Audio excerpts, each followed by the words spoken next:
سبق پھر پڑھ صداقت کا، شجاعت کا، عدالت کا۔ سبق پھر پڑھ صداقت کا، شجاعت کا، عدالت کا، دیا جائے گا تجھ سے کام دنیا کی امامت کا۔ محترم حاضرین مجلس، اسٹیج پر موجود علماء کرام، پردہ نشین مائیں اور بہنیں، یہ بات حقیقت ہے کہ جلسہ بڑی دیر سے چل رہا ہے اور آپ حضرات کافی سن چکے ہیں اور سنتے سنتے تھک بھی چکے ہیں۔ اس لیے ضرورت اس بات کی ہے کہ پروگرام کو سمیٹا جائے، جلدی سے ختم کیا جائے۔ زیادہ دیر تک پروگرام چلنا جلسے کا مفید نہیں ہوتا، بلکہ اکثر نقصان دہ ثابت ہوتا ہے۔ صبح فجر کے لیے جگنا مشکل ہو جاتا ہے۔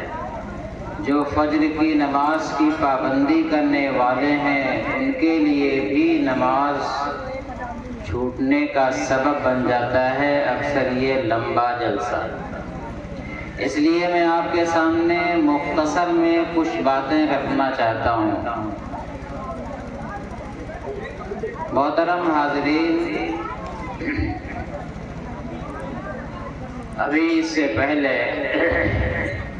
حضرت مولانا خیر البشر صاحب نے یہ بات رکھی کہ یہ ایک مکتب ہے جس کی ذمہ داری وہ سنبھال رہے ہیں، اور اس کے اندر آنے والی مشکلات کو انہوں نے آپ کے سامنے رکھا، اس کے اوپر جو اعتراضات تھے، جو سوالات تھے، ان سارے سوالات کا جواب دیا۔ یہ ساری چیزیں اس بات کی طرف اشارہ کرتی ہیں کہ مکتب کے سلسلے میں فکر مند لوگ آج یہاں اس مجلس کے اندر موجود ہیں، جو آج کے دور کا ایک بہت بڑا جہاد ہے۔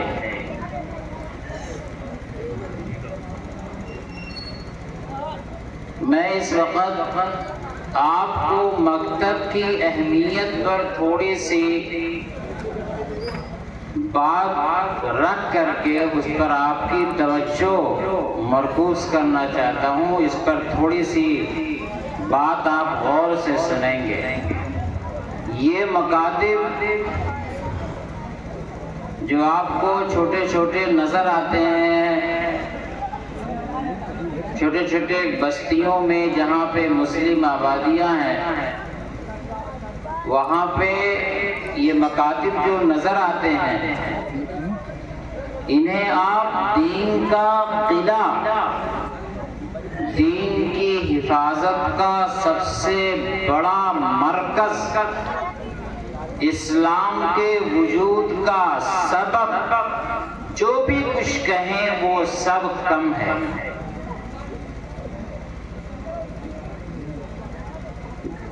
آپ کہیں گے یہ بات آپ کہاں سے کہتے ہیں؟ علامہ اقبال رحمۃ اللہ علیہ بہت مشہور شخصیت گزری ہے۔ اسپین کا، اندلس کا سفر انہوں نے کیا، واپس آئے، واپس آ کر کے انہوں نے لوگوں کے سامنے یہ تجویز رکھی، یہ بات رکھی کہ ان بوریا نشینوں کو ان کے حال پر رہنے دو، یہ جو کام کر رہے ہیں انہیں کرنے دو۔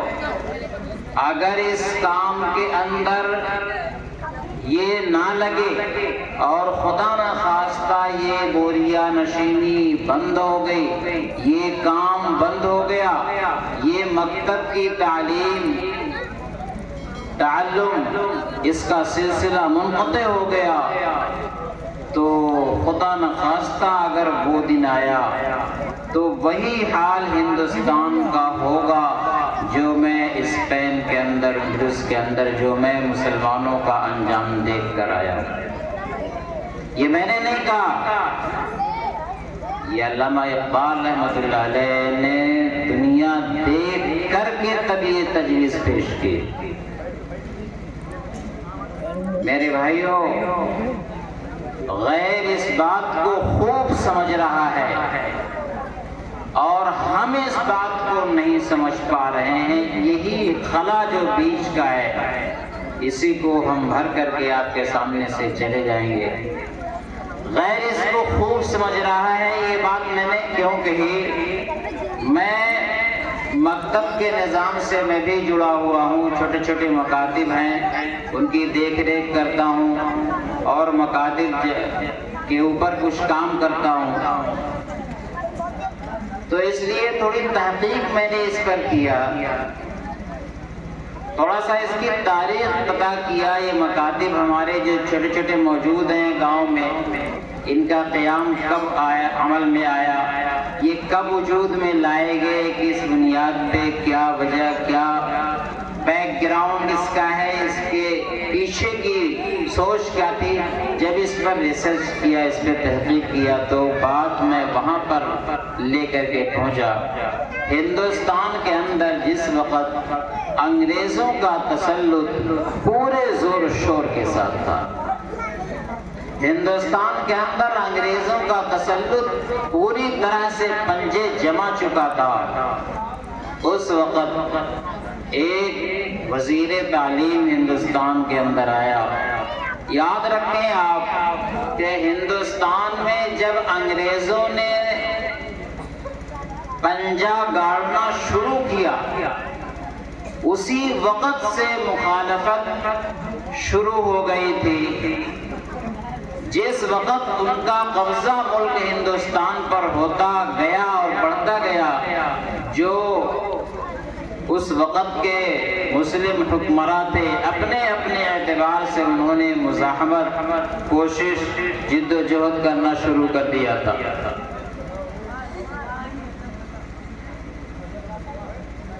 اور وہ ناکام ہوتے گئے، انگریزوں کا تسلط بڑھتا گیا۔ فلاں بادشاہ نے، فلاں راجہ نے اتنے دنوں تک انگریزوں سے مزاحمت کی، نہیں جیت پائے، انگریز نے ان کو ختم کر کے تسلط کر دیا۔ اس میں ایک بڑا نام آتا ہے ٹیپو سلطان کا، بڑی مزاحمت کیا، آخر میں اپنوں کی غداری سے وہ بھی شہید ہوئے، اور اس کے بعد انگریز نے ان کی لاش پہ کھڑے ہو کر کے یہ بات کہی تھی کہ آج سے ہندوستان ہمارا ہے۔ تو وہاں سے پھر ایک سوچ اور ایک نظریہ وجود میں آتا ہے، وہ یہ کہ مسلمان آخری سانس تک، یہاں کا جو حکمراں جو بھی رہا ہو، وہ آخری سانس تک لڑا، بڑی جد و جہد کی، اور اس کے بعد بھی مزاحمتیں چلتی رہیں، مختصر سی چھوٹی چھوٹی، جہاں جہاں موقع ملتا گیا مزاحمت کیا لوگوں نے اپنے اپنے اعتبار سے۔ تو انگریزوں کے ذہن میں، ان کے دماغ میں ایک خیال یہ آیا کہ مسلمان آخر یہ ہے کون سی قوم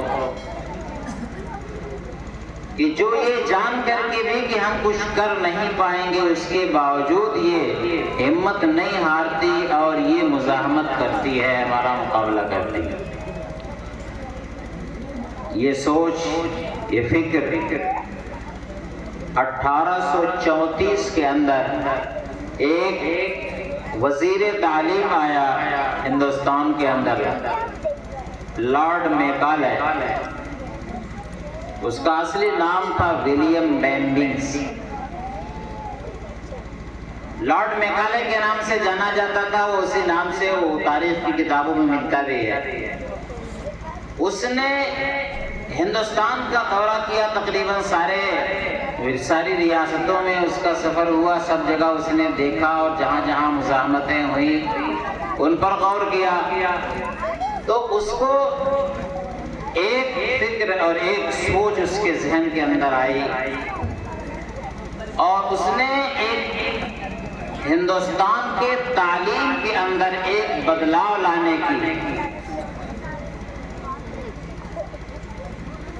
ایک سوچ، ایک نظریہ، ایک تجویز پیش کی۔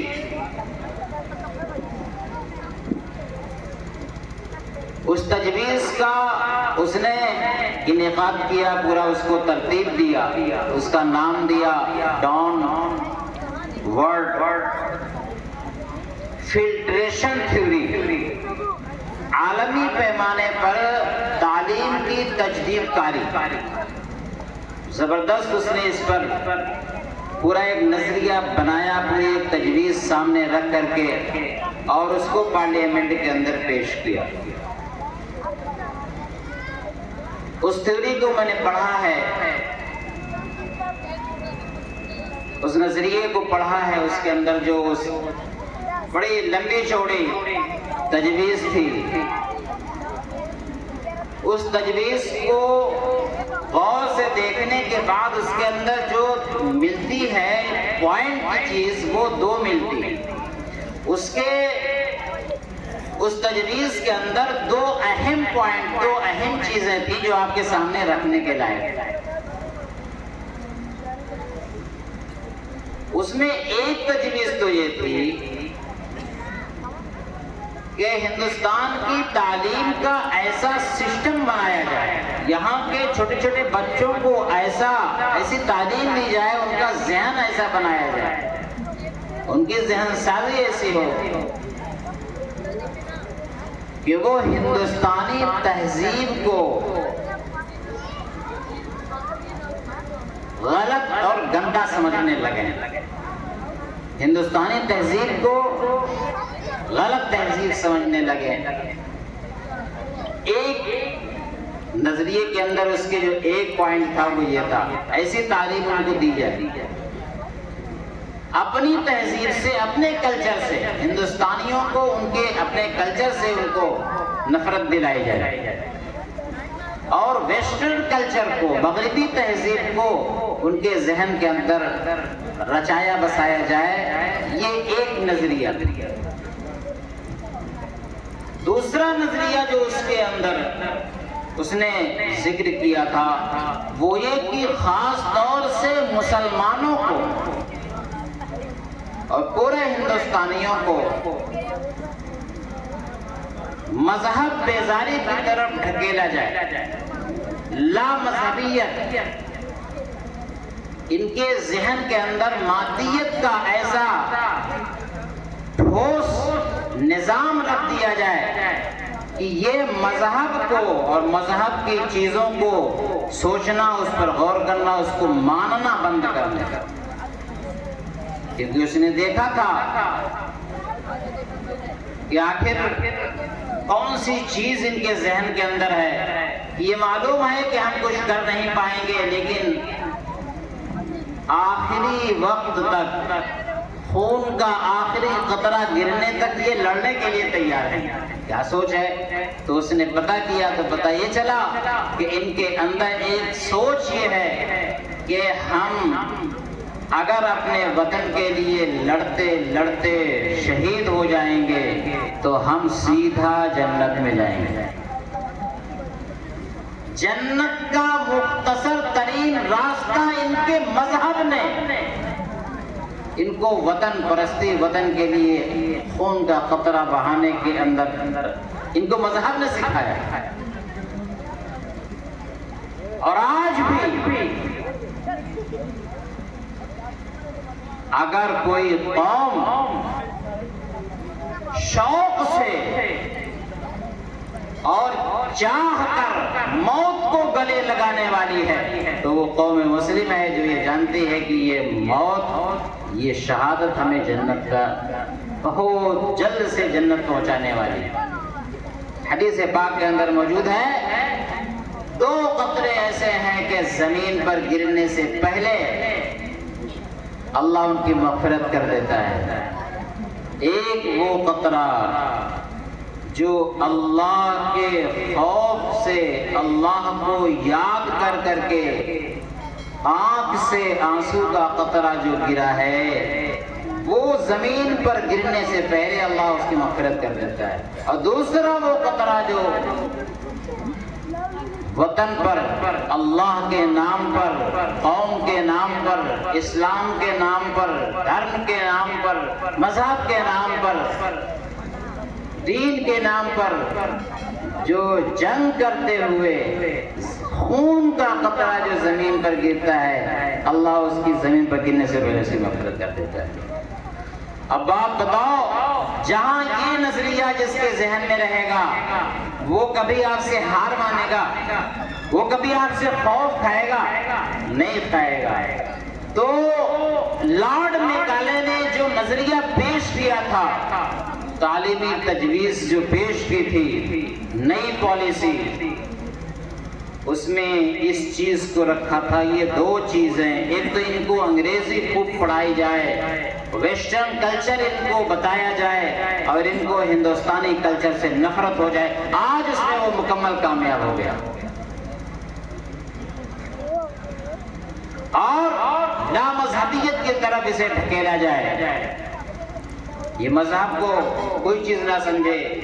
یہ جو ایک جملہ آپ سنتے ہیں نا، بڑا پیارا سا، بھولا سا، یہ کچھ نہیں بھولا ہے، یہ سراسر سازش ہے، اور یہ مسئلے کے اعتبار سے کفر کا جملہ ہے جو یہ لوگ بول دیتے ہیں کہ انسانیت سب سے بڑا دھرم ہے۔ کتنا پیارا جملہ ہے، انسانیت سب سے بڑا دھرم ہے۔ پیارا جملہ ہے نا؟ اسلام یہ نہیں کہتا انسانیت کون سا دھرم ہے۔ دھرم، مذہب، شریعت ہے، اللہ کا دیا ہوا قانون ہے، اس میں انسانیت ایک حصہ ہے۔ انسانیت کون سا دھرم ہے؟ یہ لامذہبیت، مذہب سے نفرت اور مذہب کو کم درجہ کرنے کی ایک سازش، ایک پلان کا حصہ ہے جو یہ جملہ وجود میں لایا گیا کہ انسانیت سب سے بڑا دھرم ہے، تاکہ آدمی دھرم کو، مذہب کو کچھ نہ سمجھے اور اس کو ایک الگ چیز کو مذہب کا نام دے کر کے اس کا ڈھڈورا پیٹ دے۔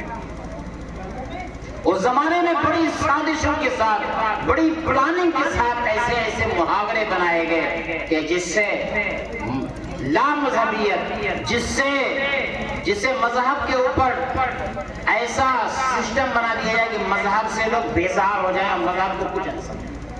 اور خاص طور سے مسلمانوں کو، ابھی جیسے مولانا نے بتایا تھا، خاص طور سے مسلمانوں کو ان کے علماء سے دور کرنے کے لیے تقریباً، میں ریسرچ کر رہا تھا، تحقیق کر رہا تھا، 100 سے زائد محاورے بنائے گئے تھے جس میں علماء سے نفرت دلانے کی بات کہی گئی تھی، جس میں سے ایک مشہور جملہ ہے، ملا کی دوڑ مسجد تک، ہے نا؟ ملا کی دوڑ ہمارا آپ کا نہیں ہے، یہ بھولے بھالے کا جملہ نہیں ہے، یہ انگریزوں کا ایجاد کیا ہوا جملہ ہے جس سے علماء سے نفرت ہونے لگے کہ ان کا کوئی مطلب نہیں ہے، ان کا مطلب یہ ہے کہ گھر سے جائے مسجد، مسجد سے آئے گھر، ان کا اور دنیا سے کوئی مطلب نہیں۔ نہ انہیں سیاست میں آنا چاہیے، نہ انہیں تجارت کے اندر آنا چاہیے، نہ انہیں دنیا کے کسی کونے میں جانا چاہیے۔ علماء کا کام صرف یہ ہے، گھر رہے، گھر سے مسجد جائیں، مسجد سے جائیں۔ علماء کی، ملا کی دوڑ مسجد ہے۔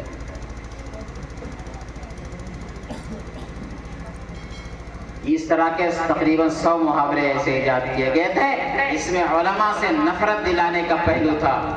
بٹرے مولانا، گائے مردار، ہے نا؟ یہ سب اس طرح کے محاورے بنائے گئے تھے کہ جس سے علماء کے اوپر ایک قسم کا کیچڑ اچھلے اور عوام علماء سے متنفر ہو جائے۔ اس میں بھی وہ کامیاب ہو گیا۔ علماء کو عوام سے کاٹ دیا. جب کٹ گئے، جب نفرت ہو گئی، جب یہ دماغ میں یہ دل میں بات بیٹھ گئی کہ ان سے ہمارا کام نہیں بننے والا، ہمارا کام تو فلاں دانشور جو بولتا ہے نا اس کو ہم سنیں گے تب ہم آگے بڑھیں گے، یہ تو ہم کو پیچھے کی طرف لے جاتے ہیں، ان سے کوئی مطلب نہیں. تو ظاہر ہے اب وہ ہو گیا پھوٹی ہوئی ڈھول، اب وہ چلاتا رہے، اس کا کوئی مطلب ہی نہیں ہے. اب وہ جمعہ میں بولے چاہے جلسے میں بولے اس کا کوئی مطلب نہیں. ارے یار فلاں دانشور دیکھو وہ کتنی بڑھیا بات کرتا ہے، اس کی باتیں سنو تو پورا اس کے اندر وہ سب اڑیل دیتا ہے. اور یہ لوگ خالی بس وہی نماز روزہ یہ وہ یہ کرتے ہیں، ان کا کوئی مطلب نہیں. علماء سے نفرت دلانا، لا مذہبیت اور اپنے کلچر اپنی تہذیب پر خود اپنی گندی نگاہ اس پہ اپنے سے اس کو گندا سمجھنے لگے، یہ اس کے نظریے کے اندر شامل تھا. اور اسی نظریے کی یہ دین ہے کہ مسلمان اپنے کلچر سے اپنے اسلامی تہذیب سے بھی نفرت کرتا ہے. کرتا پاجامہ ٹوپی داڑھی کے اندر جو اسلامی خالص لباس ہے، اگر ایک آدمی 100 مسلمانوں کے بیچ میں آ جائے اس کو لوگ نفرت کی نگاہ سے، نہ معلوم کون کون سی نگاہ سے اس کو دیکھنے لگتے ہیں اور اس کے اوپر کمنٹ شروع ہو جاتا ہے. یہ اس وقت ہمارے سامنے نظریہ پیش کیا گیا. 1834 میں لارڈ میکالے آیا جون میں 10 جون کو، اور 2 فروری 1835 کو اس نے یہ نظریہ پارلیمنٹ کے اندر پیش کیا. یہ سب تاریخ میں پڑا ہوا ہے، آپ اٹھا کر کے دیکھو آپ کے پیچھے کیا کیا سازش ہے. پھر اس کے بعد اس نظریے پر کام شروع ہوا، پارلیمنٹ میں وہ نظریہ پاس ہوا کہ یہ نئی تعلیمی پالیسی اب سے لاگو ہوگی. کب سے لاگو ہوگی؟ یہ چیز اس کے اندر چلتی رہی. 1850 کے اندر جارج ڈبلو جانسن کر کے ایک نیا وزیر تعلیم آیا، اس نے پھٹ سے اٹھا کر کے یہ نئی تعلیمی پالیسی لاگو کر دیا، اور اس کے تحت اس نے اسکولی نظام شروع کیا. اس کے اندر انگریزی اور سارے علوم اس کے اندر بھرے گئے، اور اسلامی کوئی کتاب اس کے اندر نہ ڈالی جائے. ان کا مطلب سرکاری اسکول سے اسلامی کتاب کو ایک دم سے نکال دیا گیا. اب وہ کوئی مطلب نہیں رہ گیا. ادھر یہ تجویز پیش ہوئی، ادھر اس پہ عمل درآمد شروع ہوا، اور وہ چیز آگے چل پڑی. ہمارے علماء اس وقت سو نہیں رہے تھے، انہوں نے بھی مشورہ کیا. ہمارے علماء کرام نے مشورہ کیا کہ یہ جو نئی تعلیمی پالیسی آئی ہے، اگر اس پہ یہ پورا عمل درآمد کر لے گئے تو ہمارے بچوں کو اللہ اور اللہ کا رسول کون ہے یہ بات بتانے والا کوئی نہیں رہے گا، پھر تو اسلام مٹ جائے گا. پھر ہمارے علماء نے اس پہ میٹنگیں کی، اور خاموشی سے چھوٹے چھوٹے مکاتب ہر گاؤں ہر بستی کے اندر شروع کر دیے. یہ تبھی کے مکاتب ہیں. اس میں کچھ آگے بڑھے، کچھ وہیں گرتے پڑتے رہے، کچھ کم کچھ زیادہ، لیکن بنیادی طور پر جو ان کا وجود عمل میں آیا وہ اسی وقت آیا جب جارج ڈبلو جانسن نے نئی تعلیمی پالیسی کو جب لاگو کیا تھا. تبھی ہمارے مکاتب اس وقت بنائے گئے تھے ہمارے گاؤں کے اندر. میرے بھائی آپ ان علماء کو حقیقت سمجھ لو، آپ کو وجود بخشنے میں ان کا بڑا کردار ہے. اگر وہ مکاتب اس وقت نہ وجود میں لائے گئے ہوتے تو آپ بھی کسی مندر کا گھنٹا بجاتے رہے ہوتے، آپ اسلام سے اور دین سے کب کا دور ہو چکے ہوتے.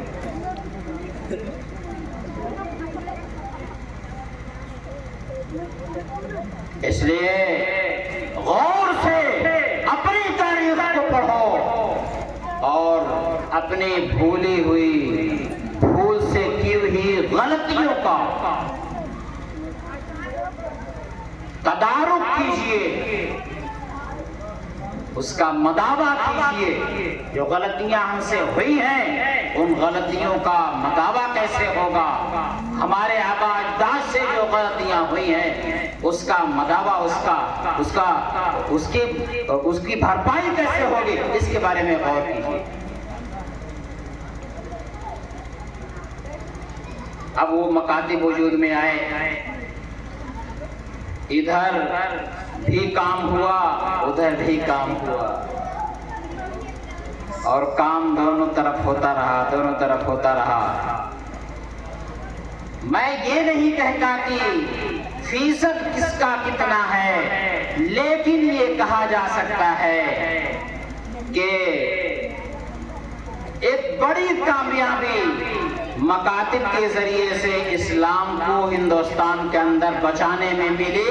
علماء کرام کے اس کردار کی کامیابی، اس رول کی، اس جو ایک کام کیا تھا، اس کام کا نتیجہ آج ہم اور آپ کی شکل میں جو یہاں بیٹھے ہوئے ہیں، یہ اسی کا نتیجہ ہے، یہ اسی کا نتیجہ ہے۔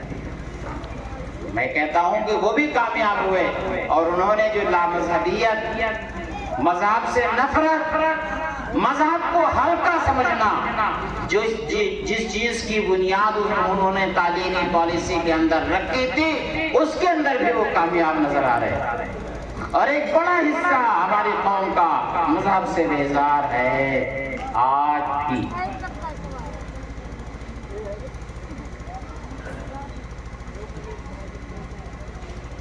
پھر اس کے بعد چلیے ایک لمبا عرصہ جائے گا، لیکن جب ہندوستان آزاد ہوا، ہندوستان آزاد ہونے کے بعد، اچھا میں اب تک جو پڑھ چکا ہوں کہ جارج ڈبلیو جانسن یا لارڈ میکالے کی جو نظریاتی تعلیمی پالیسی تھی، اس کے خلاف کوئی تجویز نہیں آئی اور اسی پر عمل ہوتا رہا۔ سرکاری محکموں کے اندر انگریزی کا داخل کرنا وہ تبھی سے چلا اور اب تک چلا آ رہا ہے، ورنہ ہندوستان کی جو مادری زبان تھی اس میں ہندی تھی یا فارسی اور اردو تھی۔ پرانی کوڈ کی زبان فارسی تھی۔ پوری تعلیمی پالیسی کے اندر اس چیز کا کئی مرتبہ ذکر کیا ہے لارڈ میکالے نے کہ ہمارے کورٹوں سے، ہمارے سرکاری محکموں سے دوسری جو زبانیں ہیں ان کو نکال کر کے اس میں انگریزی داخل کیا جائے۔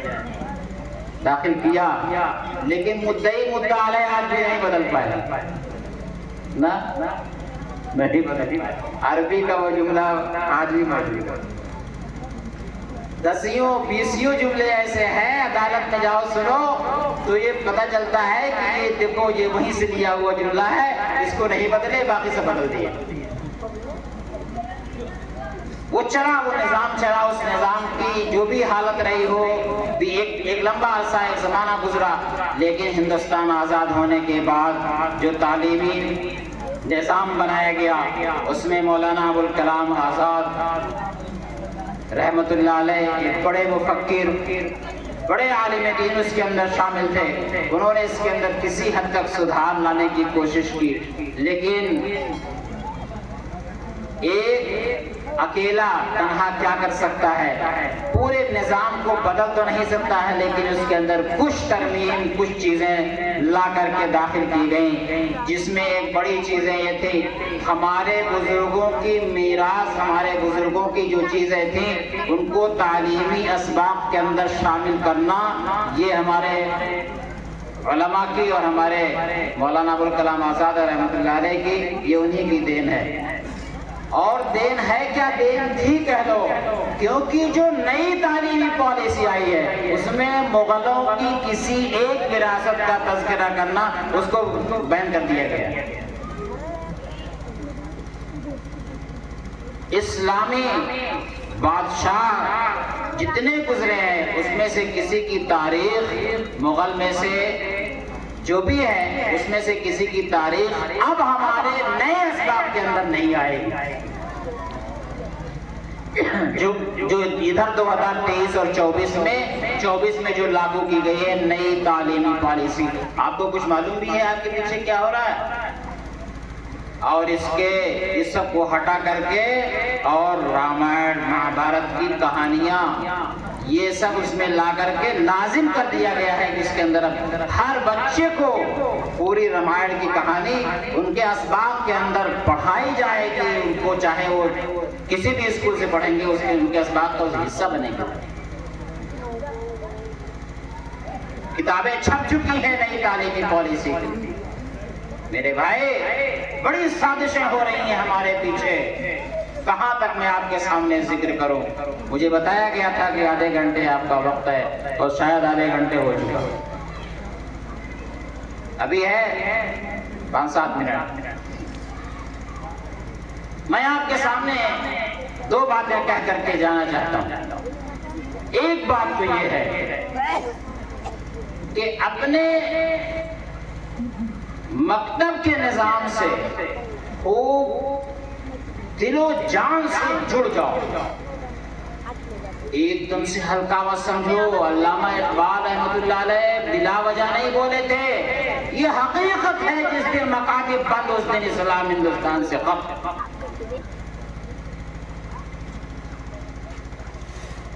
اس لیے خوب تن من دھن سے جڑو. اور دوسری بات میں مکاتب کے ذمہ داروں سے کہوں گا وہ یہ کہوں گا آپ بھی سنیں, آپ بھی اس کے اندر مشورے دیں, آپ بھی اس کے اندر شامل ہیں. وہ یہ ہے کہ ہر چیز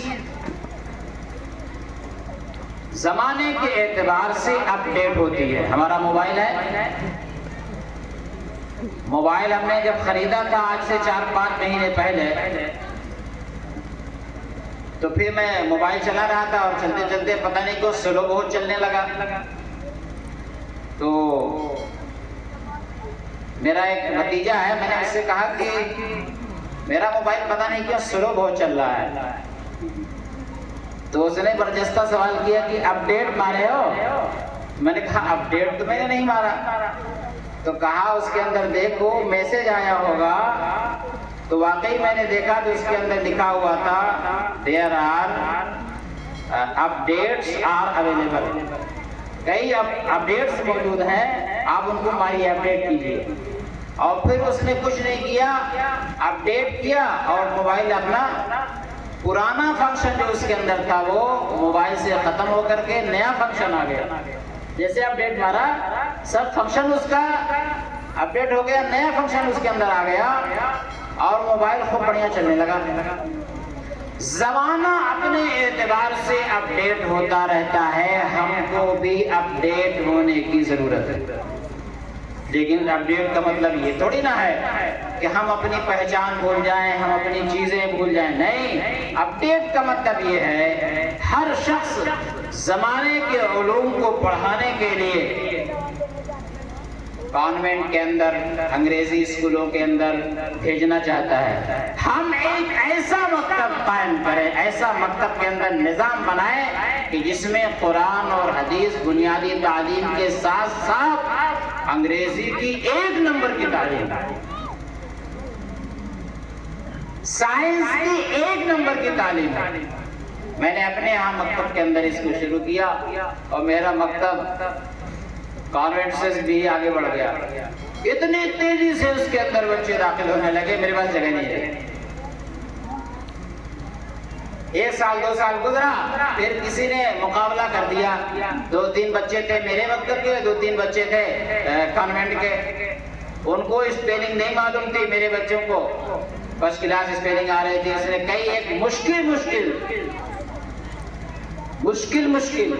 اسپیلنگ اس نے پوچھا اور مکتب کے بچوں نے بتا دیا اور وہ نہیں بتا پائے. بس اتنے میں پوری ایک آواز, ایک ہوا لگ گئی, صاحب چلو مکتب نہیں, بہت بڑھیا پڑھائی ہو رہی ہے. ارے حیرت تو یہ ہے کہ اس کے اندر غیر مسلم اپنا بچہ لے کر کے آئے, مکتب میں ہمارے بچے کو پڑھائی. ہم نے کہا بھگائیں گے تو نہیں, آپ پڑھو. 25% غیر مسلم بچے آ گئے. ایک کو نہیں بلایا, انہوں نے تعلیمی نظام کو جب دیکھا کہ اپڈیٹ ہے تو وہاں اپنا بچہ داخل کر دیا. یہ کہنے کی ضرورت نہیں ہے, نہیں پڑے گی کہ اپنے بچوں کو اسکول میں داخل کرو, میرے مدرسے میں داخل کرو. کوئی ضرورت نہیں پڑے گی، صرف اپنی تعلیم کو اپڈیٹ کر دو. دیکھو کل سے وہ سارے لوگ اچھی پڑھائی کرنے لگو ہر پہلو پر. خوب بہترین دینیات پڑھاؤ، خوب بہترین انگلش پڑھاؤ، خوب بہترین سائنس پڑھاؤ، خوب بہترین میتھ پڑھاؤ. سارا مسئلہ حل ہو گیا، کوئی آپ کا مخالف نہیں ہے. لوگوں کے ذہن میں یہ بات ہے کہ ہم مکتب میں ڈال دیں گے تو پڑھے گا تو قرآن، لیکن اس کو انگریزی بڑھیا نہیں آئے گی، وہ پھر ڈاکٹر نہیں بن پائے گا. میں اس کو ڈاکٹر بنانا چاہتا ہوں، میں ڈال دوں تو مکتب میں اس کو تو دنیات خوب اچھی معلوم ہو جائے گی. وہ سب کام آئے گا مرنے کے بعد والا، وہ بس سب صحیح ہے بات، سب مولانا کی بات صحیح ہے. مرنے کے بعد وہ میرے لیے فاتحہ پڑھے گا، دعا پڑھے گا، وہ سب میں مانتا ہوں. لیکن مرنے کے پہلے جو ہے مجھے کھانے کو نہیں دے گا، یہ بڑا مسئلہ ہے. اور میں اس کو انجینئر بنانا چاہتا ہوں، ڈاکٹر بنانا چاہتا ہوں. ارے بھائی وہ سارے مسئلے حل، صرف ایک کام کر لو، اپنے مکاتب کے اندر بہترین تعلیم، انگریزی کی بہترین تعلیم، سائنس کی بہترین تعلیم، میتھ کی لے کر کے آؤ. میرے بچے 8 تک، میرا بھتیجا اور میری بچی 8 میں پڑھ رہے تھے. میرے یہاں مکتب میں ہندی میڈیم مکتب ہے، ظاہر ہے ہندی اردو میڈیم یہ سب چل رہا تھا. میں تو سائنس اتنی اچھی تھی، انگریزی اتنی اچھی تھی، 9th میں ایڈمیشن کے لیے انگلش میڈیم اسکول میں میرا بھتیجا گیا. انگلش میڈیم اسکول میں گیا اور اس کا ایڈمیشن ہو گیا. ایڈمیشن کا جو امتحان تھا اس میں فرسٹ آیا. اب سارے استاد، سارے ٹیچر پوچھ رہے ہیں کس کانوینٹ سے، کس اسکول سے پڑھ کے آئے؟ وہ بولا ہمارے گھر میں ایک مکتب کھلا ہے ہمارے گاؤں میں، اسی سے پڑھ گیا. ارے مکتب میں ایسی پڑھائی، ارے مکتب میں ایسی پڑھائی، بھر گئے بچے اٹھا گئے. اس لیے بس یہی 2 بات آپ کے سامنے رکھنا چاہتا ہوں. اپنے کو اپڈیٹ کرو، دینیات سے، دین سے، مکاتب سے، مدارس سے جڑو. یہ تمہاری بنیادی چیزیں ہیں، تمہارے جسم کا خون ہے. یہ جس دن یہ نہ رہے تم نہ رہے. اور دوسرے مکاتب کو اپڈیٹ کر دو، بہترین تعلیم دو ان کو، قرآن حدیث اور دینی معلومات کے ساتھ ساتھ ان کو خوب بہترین جو دنیاوی علوم جس کی ضرورت ہے اتنا دے دو. اس کے بعد دیکھو سارے مسائل انشاءاللہ ہوں گے. غیر اپنی سازشیں کرتا رہے گا. ہم اپنی پلاننگ میں، اپنے ارادے میں اگر پکے ہیں اور مخلص ہیں تو انشاءاللہ اس کی سازشیں ہمارے اوپر اثر انداز نہیں ہوں. ہمیشہ سازشیں ہوئی ہیں، ستیزہ کار رہا ہے ازل سے تائم. شرار بولہب سے چراغ مصطفی، ہمیشہ یہ لڑائی چلتی رہی ہے کہ بولہب کا وہ انگارہ، وہ شرارہ، وہ چراغ مصطفی کو بجھانے کی کوشش کرتا رہا. لیکن کامیاب کسی زمانے میں کچھ فیصد ہوا، کسی زمانے میں کچھ ہوا، کسی میں نہیں ہوا. ہمیشہ یہ لڑائی چلتی رہے گی حق اور باطل کی، ہمیشہ یہ سازشیں چلتی رہیں گی. یہ نئی نئی تعلیمی پالیسیاں آتی رہیں گی. ہم اپنی نئی تعلیمی پالیسی کو ہمیشہ آگے رکھیں، انشاءاللہ ہم کامیاب رہیں گے. وقت نہیں ہے ورنہ پھر کچھ باتیں آپ کے سامنے اور رکھتا. اب میں انہی باتوں پر اپنی بات کو ختم کرتا ہوں. اللہ ہم سب کو صحیح سمجھ عطا فرمائے، سنت عافیت شریعت والی ہم سب کو زندگی نصیب فرمائے. اللہ ہمیں مکاتب سے، مدارس سے جڑنے کی توفیق نصیب فرمائے. آمین. وآخر دعوانا ان الحمدللہ رب العالمین.